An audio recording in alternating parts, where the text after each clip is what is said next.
can't see shit.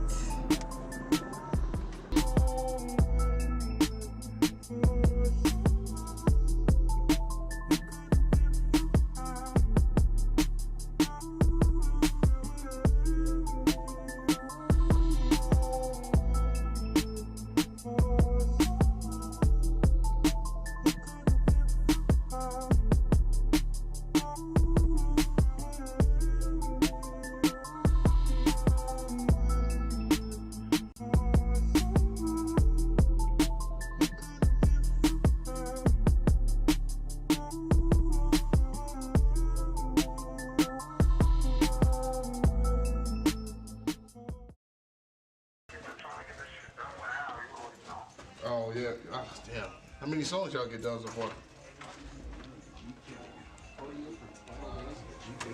That's what's up, man. Hang on 1 second. So you might want to look at your schedule. Probably need like a couple hours out of the day, so we can at least drop maybe two songs. A couple hours to do that. Yeah.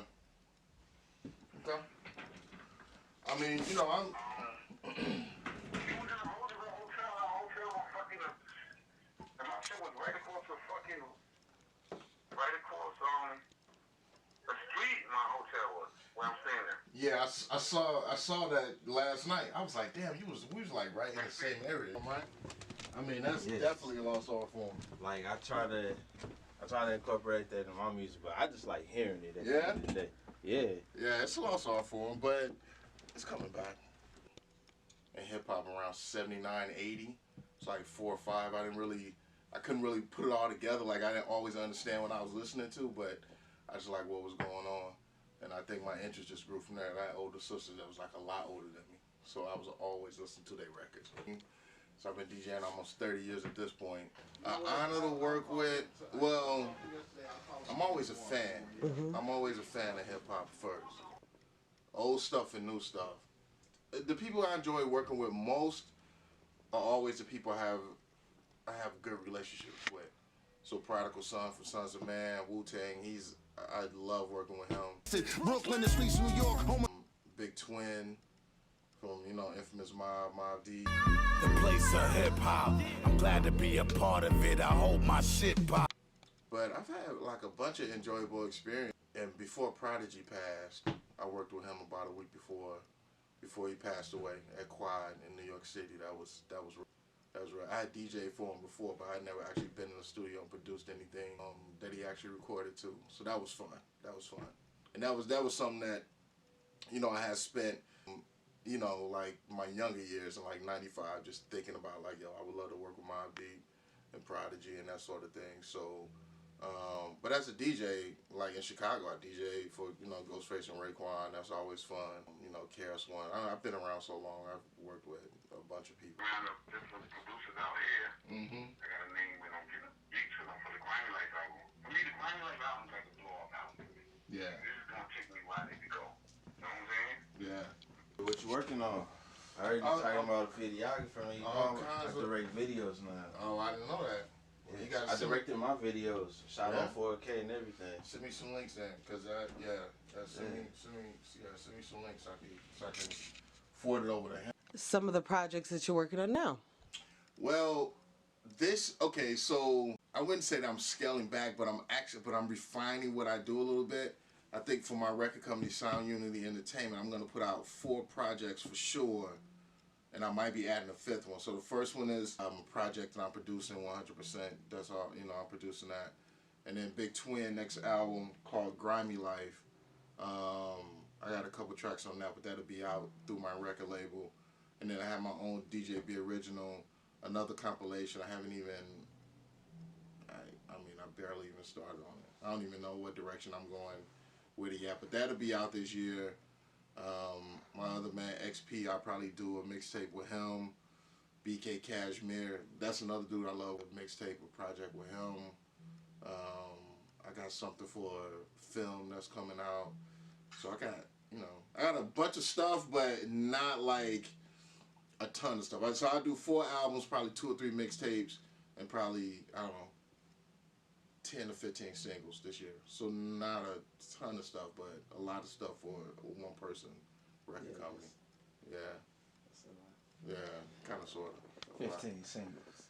Yeah, but, you know, singles are easy these days. You know what I'm saying? You just record. I mean, we could put a single out in 10 minutes. If you had a verse and I had a beat, you could go rhyme. We could mix it, master it, put it up on iTunes. It'll be up in 2 days. So, you know. See, I'm thinking about it from the artist perspective and the producer perspective, too. That's a lot. Yeah. I mean, it's, you know, if you know what you're doing, it doesn't take that long. Plus, the people now, to be honest, man, the generation like younger generation, your generation and younger, just faster recording. I mean, they grew up with this kind of stuff. You know, they just understand the process so much better. Mm-hmm. They could just record things a lot quicker than in my generation because we didn't have computers. We had to record the tape and ADAT and all that sort of stuff. It was a much longer process. But now these dudes, plus the younger generation they have a real clear roadmap of how things are supposed to be. Like they don't have to search around for stuff the way there was no internet when I was coming up. You know what I mean? It's just a lot different. Like they have so much more knowledge about how this thing is supposed to go, and they can take that knowledge and use it to their advantage in a way that we couldn't. So you know, so you see dudes that put out, you know, 3-4 singles a month, easy. You know, and they do it all the time, and a lot of that is just because of those advances in technology. So they got a clear roadmap. Like if you starting to be an MC now in 2017, you got 30 years of history to look at. When I went 12 years of history to look at. So it's a little bit different. You know, you got advantage. You got 20 more years of do's and don'ts. I got a question. Okay. Excuse me. We know that you started with DJing, but being that you come from the quote-unquote older generation, back then you had to really be a part of all four elements. Yeah. Did you really dabble into all four? Only thing I didn't do was graffiti because I suck as an artist. But pulling out cardboard and putting it on the concrete and breakdancing, that was just what we did.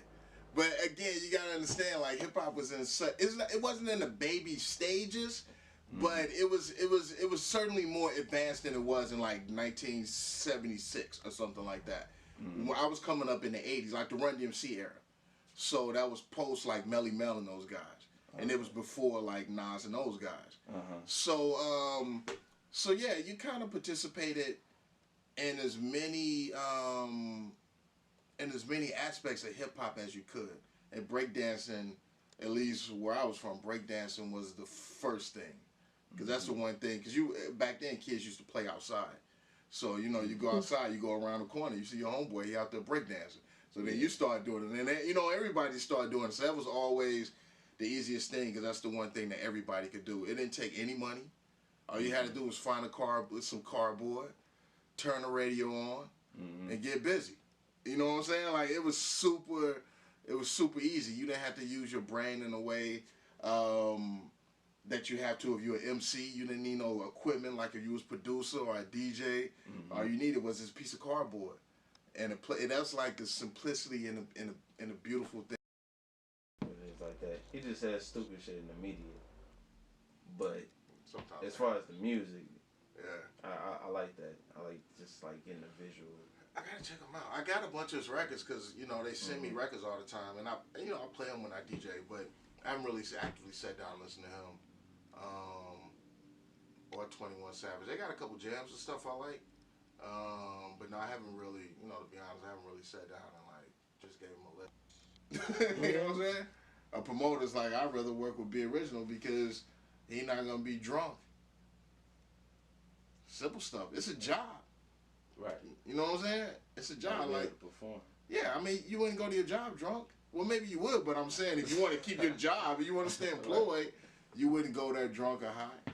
I see DJs get drunk all the time, and then they be messing up DJing, and I'm like, it's because you drunk, fool. So why would you do that? You know, from somebody that's in it, they're doing it, they're like a part of the game, like. I think it's awesome. People gotta work. You gotta work at anything that you're trying to do. You know, there's no magic tricks to any of this, really. Well, I think the only piece of advice, the real piece of advice that I would give people when it comes to music or just anything else, is the greatest gift you could give yourself is just knowing your limitations. That lie that you can do anything you want to do is not true. It's not, because you're not great at everything. Like, no matter how hard I try, I'll never be Michael Jordan. You know what I'm saying? You cannot do anything you want. You got to find the things that you're good at, things that you're passionate in, and you apply your energy in that direction. I see rappers all the time get on stage and they have no business being on stage rapping. None. But somewhere along the line, somebody told them you could do whatever. If you try hard enough, you could do whatever. It's not true. So people need to hear that. People, you know, at this point in my life, you know, people, like, I'm just real honest with people. They ask me stuff about their music or they give me something to play. I'll just be like, you know, I don't think it's good, or I do think it's good. I just tell people the truth, because there ain't no point of me, like, beating around the bush and bullshit. But you gotta understand, like, people that's talented can try hard enough, and they not gonna make it. Mm-hmm. So if you're not even talented in that way, and you're not trying hard enough, it's gonna be more difficult for you than anyone else, which means you probably should be trying something different. I find that the people who are really, really good at it, and they work hard, and they understand the business, and they not getting high all day, and they take it extremely serious, and they bother to go out and network, and they don't complain about pay for play, and they willing to jump on tour, they willing to jump on to give a headline $1,000 to open for them, and they willing to understand how Facebook and Instagram marketing work, and they willing to do what they have to do to develop an audience. I find that those are the people who make it. But you know, you could do it and make a great living. Yeah, it's true. Did y'all park in the back? Yeah, we did. Let's go in the back. We sure did. Now, everybody in this building are all working musicians. Everybody making a living. Oh, I love that. Yeah. Everybody's doing well for themselves, you know.